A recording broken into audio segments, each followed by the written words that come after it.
Hello, everybody. My name is Maureen Haan. I am the President and CEO of the Canadian Council on Rehabilitation and Work, CCRW. I'm also a board member for CASE. I've been asked to come here to speak to you today about the business case for hiring people with disabilities. I understand that there have been some questions that have been posed to CASE, and I want to unpack those questions and I want to explore them with you because I think that a lot of the questions that have been asked are based in what I'm going to call the old business case of hiring people with disabilities. We know what the old business case is, that people with disabilities have a low turnover rate for employment. They stay with agencies for a long time. That people with disabilities have a lower workplace accident rate, and that people with disabilities are always at work. You can depend on them. But I'm going to take a different angle with those pieces and try to think about it in a different way. Why is it that there's low turnover? Is it because they're afraid to leave their jobs? Is it because they are afraid they're not going to get another job? Is it because they're stuck because they have benefits that pay for very, very expensive medication at their current job? And workplace accidents, are they afraid to report because they're afraid that that's going to lead to dismissal?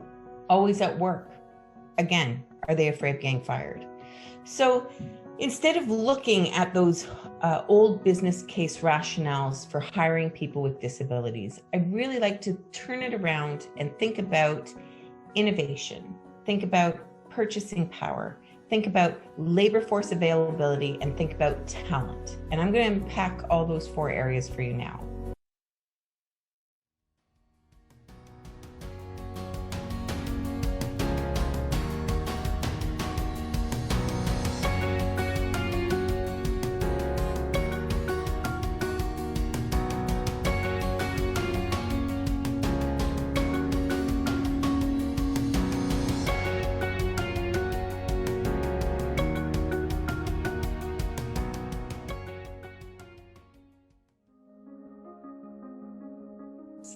Innovation. A person with a disability wakes up every day thinking about being innovative.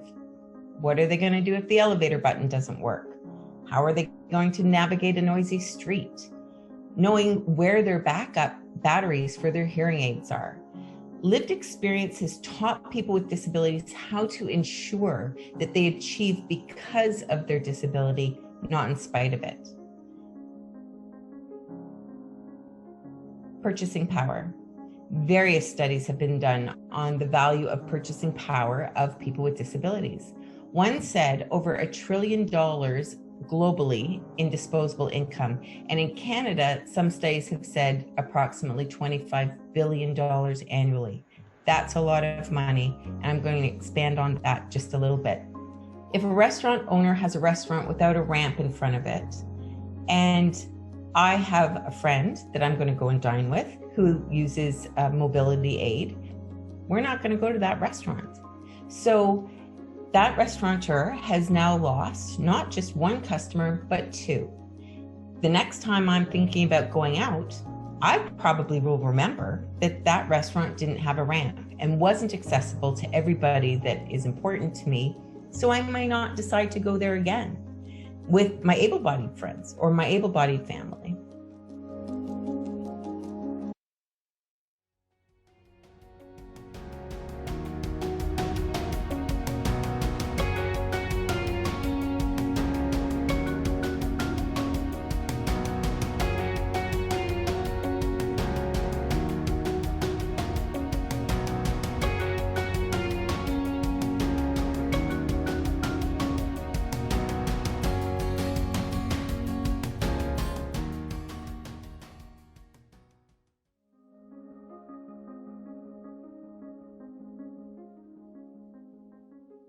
Projections from Statistics Canada show labor force growth dwindling to zero by 2026.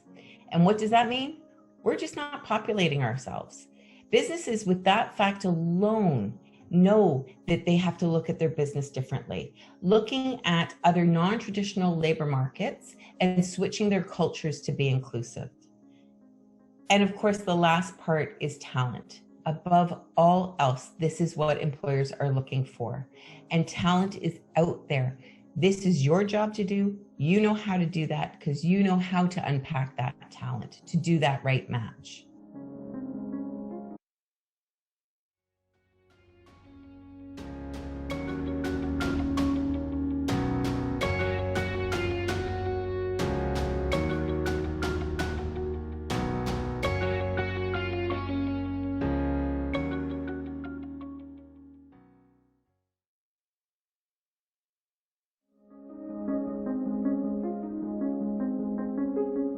As we understand these points, we see there isn't a business case, but there is a reason why the talent in front of you should be working. As service providers, you need to figure that out, what that talent is. And when working as a service provider, you must understand the value system of the business that you are approaching. For example, Canadian Tire. Canadian Tire's slogan is Canada's store. In order to be Canada's store, we must make sure that Canadian Tire has 22% of the population represented, both in employment and as customers. That inclusive way of thinking as a business will help you as a service provider make that match work. The second thing is that you must understand the talent that business is looking for. Is the degree in business really needed? What are the outcomes of the job? And does the person that you're working with have those skills to get that outcome done? In the third area, you have to understand as well that they're not your clients or your employers or your businesses. How you encourage that sense of community with other service providers is pivotal. You don't have all of the talent in your back pocket. Nobody does. So making sure that we do that shared approach, an integrated approach with business, is very, very critical.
The first question that I'd like to talk about is if an employer says to you, well, I don't have any suitable openings.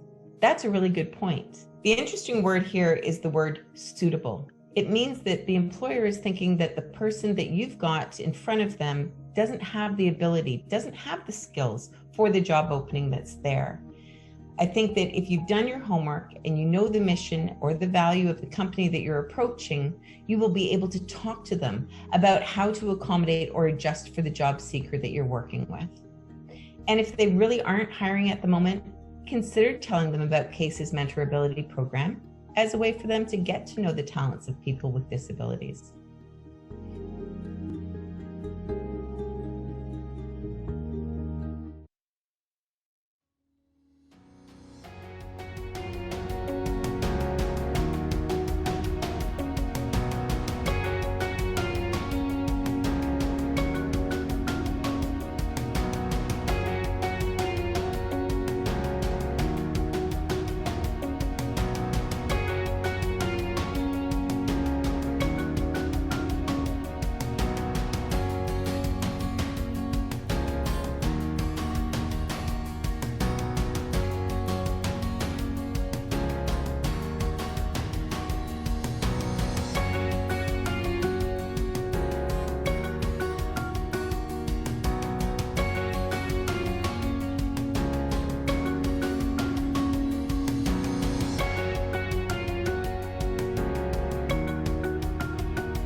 The next question is, I can't discipline or fire a person with a disability.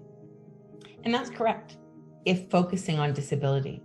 But when you've established that you have access to a labor market of job seekers with talent and not just disability, this question does become moot, because they're not going to be firing or disciplining because of disability. They'll be firing or disciplining, hopefully promoting and enhancing workers with disabilities and the talent of workers with disabilities.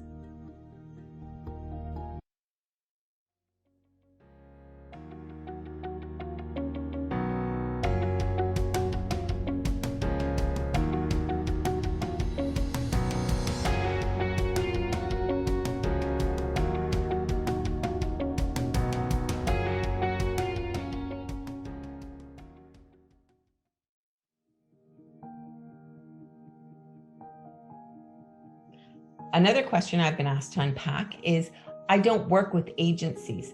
And that's a tougher one, because that's a much softer sell. You really need to know what your agency can bring to the table. But this statement isn't saying that they don't work with people with disabilities. It's saying that they don't work with agencies. So taking a backseat approach to working with the job seeker to be more autonomous in their application is probably a good idea in this situation. So they're not working with you. So they are employing a person with a disability.